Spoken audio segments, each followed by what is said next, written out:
My perfect marriage turned into a nightmare when my husband discovered my betrayal. His cold and calculated revenge not only ended our marriage, but ruined my career, my friendships, and everything I held dear. I had it all. A beautiful home in the suburbs, a high-powered career that many envied, and a husband who, at least on the surface, was the perfect partner. Thomas.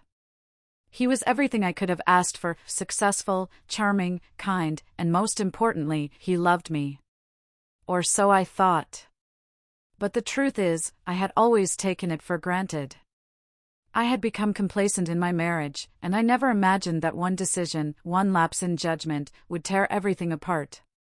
It started innocently enough, just a harmless flirtation at a work event. At least, that's what I told myself. But it wasn't long before I found myself falling into the arms of someone who made me feel alive in a way that Thomas hadn't in years. His name was Ryan, a colleague I had known for months but had never really noticed. He was everything Thomas wasn't: impulsive, wild, and completely unpredictable. We shared late-night conversations that lingered far longer than they should have, and soon those conversations turned into stolen kisses in dark corners, and then into secret hotel rooms and passionate nights I would never forget. But as the affair continued, so did the lies. I thought I could keep it all under wraps. I was careful. I told myself that I could keep my perfect life intact while secretly indulging in my desires. But the guilt ate at me, gnawing away at my conscience. I knew I was betraying the man who had given me everything, but I couldn't stop myself. Ryan made me feel things I hadn't felt in years. Every time I returned home to Thomas, I was consumed with the weight of my secret, yet somehow I managed to keep it hidden. Then, one night, it all came crashing down. It was a Saturday evening, and Thomas and I were preparing for a dinner party at our house. It was supposed to be a casual gathering with friends, but my nerves were shot. Ryan had texted me earlier, saying he missed me, and I could feel the tension in the air. I had managed to sneak away for a quick rendezvous with him earlier that day, but I was still high on the adrenaline of our stolen moments. As I moved around the kitchen, arranging the wine glasses and setting the table, Thomas entered the room. He stood there for a moment, just watching me. I didn't know it then, but he had already begun to notice the changes in me, the way I no longer looked at him with the same affection, the way I'd become distant, cold even. "Everything okay?" he asked, his voice tinged with suspicion. He had never been the jealous type, never questioned me. But something had shifted, and I could feel it. I smiled, perhaps too brightly. "Of course, everything's fine," I said, trying to keep my voice steady. "Just making sure we have everything ready for tonight." Thomas didn't move. Instead, he stepped closer, his eyes narrowing slightly.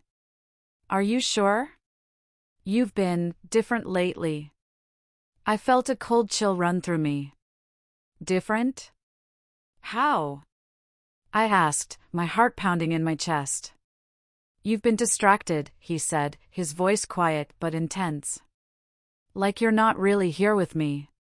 You've been distant." I swallowed, trying to push the anxiety out of my chest. "I'm just tired, Thomas. Work has been overwhelming, that's all." He studied me for a moment longer before nodding, but I could see the doubt in his eyes. I wanted to say more, to reassure him, but my mind was racing. I could feel the walls closing in, and I was certain that somehow, someway, he knew. But I couldn't admit it. Not yet. The party went off without a hitch, but the atmosphere was different. Thomas was on edge, his eyes constantly flicking to me as though he were searching for something. I laughed with our friends, pretending everything was fine, but all I could think about was Ryan. The tension in my chest was unbearable. Later that evening, after the last guest had left and the house was quiet again, Thomas turned to me, his face pale but resolute. "I need to talk to you," he said, his voice low and steady. I froze. My heart thudded in my chest. This was it. The moment I had been dreading for months. "About what?" I asked, trying to keep my voice casual, but it cracked at the end. "About us," he replied. About what's been going on with you. I've been noticing things. Things that don't add up. I couldn't breathe. I opened my mouth to speak, but no words came out. My entire body went numb. I know, he said quietly. I know about the affair. The world spun around me. The ground beneath my feet seemed to fall away as I collapsed onto the couch. What are you talking about? I stammered, my mind scrambling for an excuse, a lie, anything. I know about Ryan, he said, his voice cold, almost detached. I know about the hotel rooms, the texts, the late nights. I know everything. I was silent, unable to form a coherent thought. The room felt like it was closing in on me, and I couldn't escape. My betrayal, my lies, they were all out in the open now. I'm sorry, I whispered, tears streaming down my face. I never meant for this to happen. I never meant to hurt you. He stood there, his expression unreadable. No, Olivia. You didn't mean to hurt me, but you did. And now, I'm going to make sure you understand exactly what it feels like to lose everything. I didn't know what he meant, but I could see the fire in his eyes. The cold fury. I had never seen him like this before.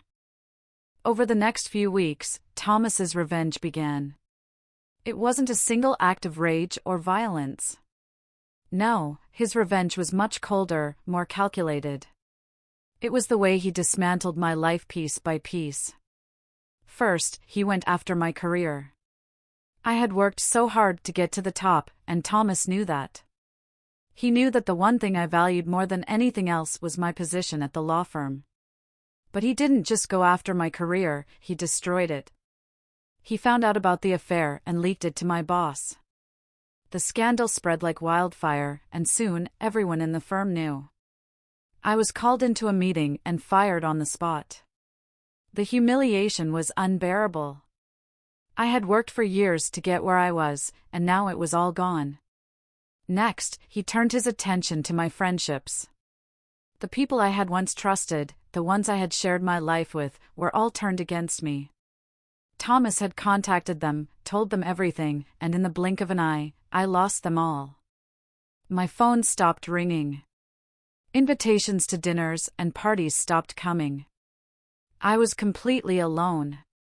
But the worst part of it all was when he filed for divorce. It wasn't just a simple breakup. He took everything, our house, our savings, everything I had worked so hard for. He left me with nothing but the ashes of my former life. One evening, months later, I found myself sitting in a dingy apartment, staring at the wall, the silence suffocating me.